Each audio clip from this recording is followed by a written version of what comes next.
Spike Lee's movie Do the Right Thing is about blacks in an oppressed neighborhood in Brooklyn, New York, at an Italian pizza place that has been there for many years, owned by Sal. Sal employs a black man named Mookie. The one son, Pino, is racist and does not like Mookie. The other son, Vito, does get along with Mookie, but tension rises between the brothers because of this difference. They have a wall of fame hanging in the pizza place that only highlights Italians specifically. Mookie's friend asks Sal why there are no African Americans hanging on there, and Sal ends up saying he does not need to because it's his restaurant. Mookie's friend, bugging out, starts a protest over it. Later, more neighborhood blacks come in, including Raheem, who was carrying a loud boombox. When Sal asked them to turn it down, they declined. And Sal took a baseball bat and smashed it and started name-calling. The fight moved into the street and the cops ended up coming. They put a chokehold on Raheem, who ended up dying. Sal and his sons were pulled out of the fighting, and the cops took Raheem in the back of a squad car and sped away. Everyone in the crowd blamed Sal and his sons and started trashing the restaurant. Mookie threw a garbage can through the window and another set the place on fire. A riot starts and the firefighters came and had to disperse the crowd with the fire hoses. Eventually, one person goes into the burnout restaurant, puts their own pictures on the wall. The next day, Sal and Mookie did reconcile. While watching the trailer, the scenes show life in Bed-Stuy neighborhood. It's summer, it's hot. People are trying to keep cool by sitting under an umbrella in front of a fan and even opening the fire hydrant. Sal, the pizza shop owner, is speaking to his son who's there about 25 years, and he's going to stay. A shot of the Wall of Fame is displaying Italian Americans. An African American comes in to add to his brothers on the wall. Sal tells him to get his own place, and then he can put brothers on his wall. You see tension arising when Sal asks one black to turn down his music. Mookie, who is at the end, always told to do the right thing. Spike Lee's Brooklyn represents the African American struggle for equality in a primarily African American neighborhood, and the resentment of whites coming in and being successful. Equality in economic status, housing, and opportunity, as well as understanding by the white man. The premise of the Cosby Show is to show what life is like for a successful upper-middle-class African-American family living in a primarily upper-middle-class neighborhood of Brooklyn Heights. In season 1 opening of the Cosby Show, the Huxtable family is shown smiling and well-dressed while stepping out alongside of the late model vehicle. They're seen playing sports and intact family having healthy fun. I see absolutely no similarities between Cosby's Brooklyn and Spike Lee's Brooklyn. These two trailers tell us about the black experience of the 1980s, that there are two different perspectives. If you're an African American lucky enough to get out of an oppressed neighborhood, you may have opportunities to succeed. More than likely, your perspective and experiences may be similar to Spike Lee's version, and the struggle of African Americans for equality, economic stability, and opportunities. Even in Bed-Stuy, the whites have the best housing and businesses.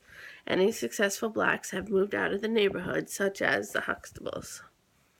In the Korean grocery store, 3 black men are sitting across the street in a hot, sweltering day.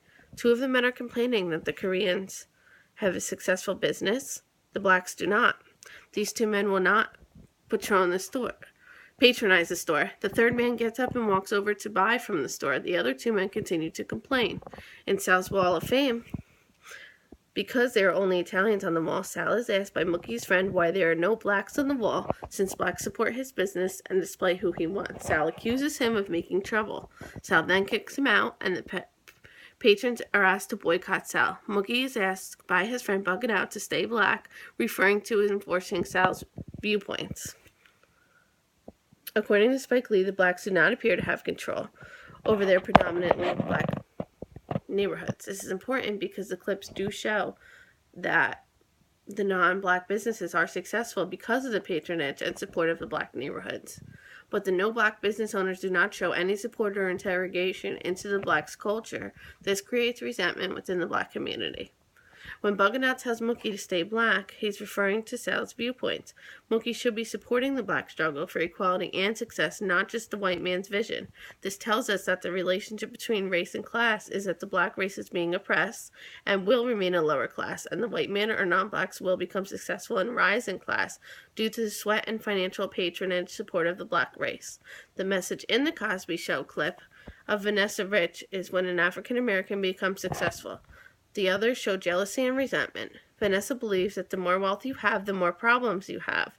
People will like you because of what you are, not what you have. Some people perceive the Cosby Show as not being realistic and abandoning its race and does not show any African American struggle. From my perspective, I look at it as encouraging other African Americans. If they get educated and work hard, they can have the same opportunities as anybody else has, just to be successful. They just need some guidance and support, and they can move to a better neighborhood. The characters in Do the Right Thing movie would probably look at the Cosbys with resentment. They do become successful, and left their suppressed neighborhood and took their money with them. They may even see that as unrealistic. I would only say that because they have not experienced what the Cosbys have. Not understanding why they couldn't get educated, become successful, and move up in class. Spike Lee would respond to the Wilson's view that class, more race, had become by the 1980s the principal factor in determining opportunity, and probably agree with other black activists that racial prejudice and oppression still keeps an African American from succeeding and moving up in class.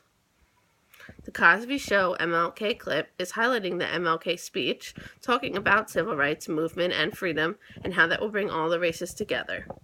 In the life of the Huxtables, there is still a color line. There will always be a color line to some.